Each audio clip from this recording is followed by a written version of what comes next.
to English, Please, the podcast where we explore interesting topics in under 10 minutes in clear, intermediate English. I'm your host, Christopher. I live in New York City, and I've always been passionate about languages and how we learn them. Whether you're listening on your way to work or while cooking dinner at home, this show is designed to help you with your English listening and comprehension skills. Thanks so much for being here. Before we get started, a quick note. If you want extra practice after you listen, you can subscribe to the free English Please newsletter at comullen.com/newsletter.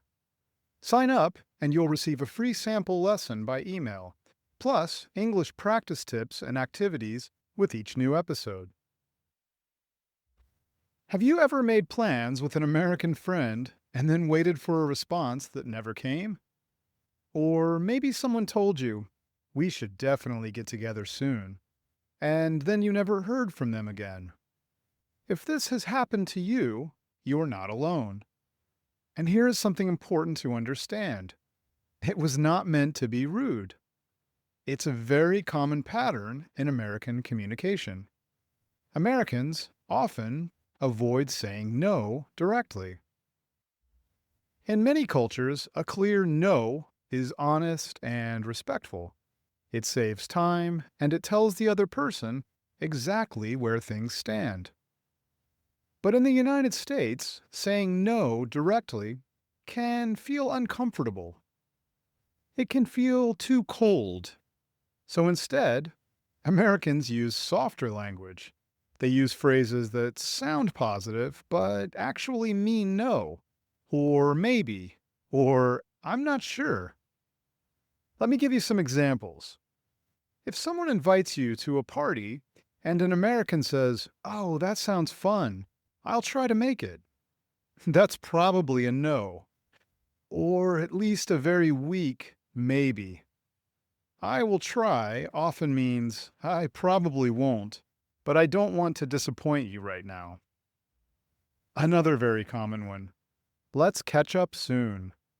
This phrase is friendly and it sounds like a plan, but it usually is not a plan.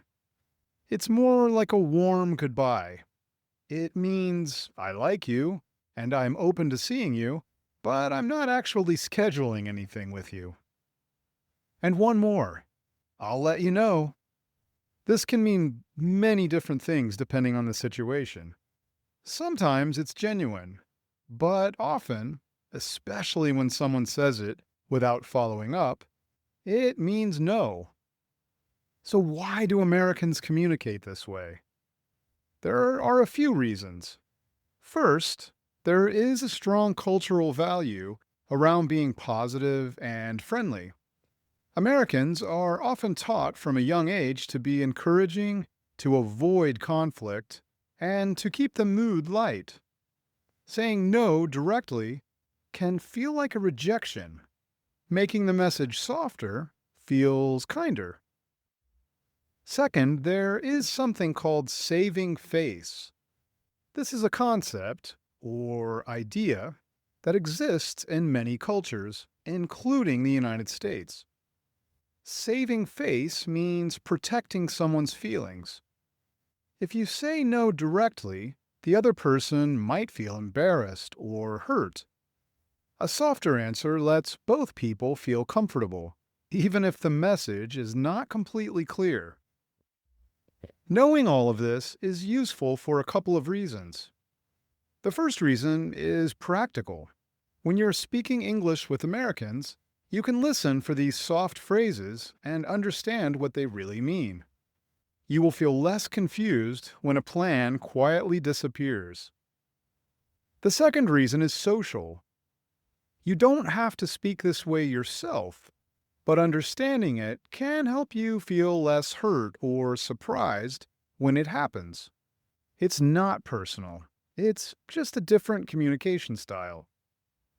If you want to get better at exactly this, hearing what English speakers mean and not just the words they use, I made something for you. It's called the English Listening Accelerator. It's a workbook with 10 lessons, and each one focuses on different part and each one focuses on a different part of natural spoken English. You can try a free lesson at comullen.com/listen, and the full workbook is just $7.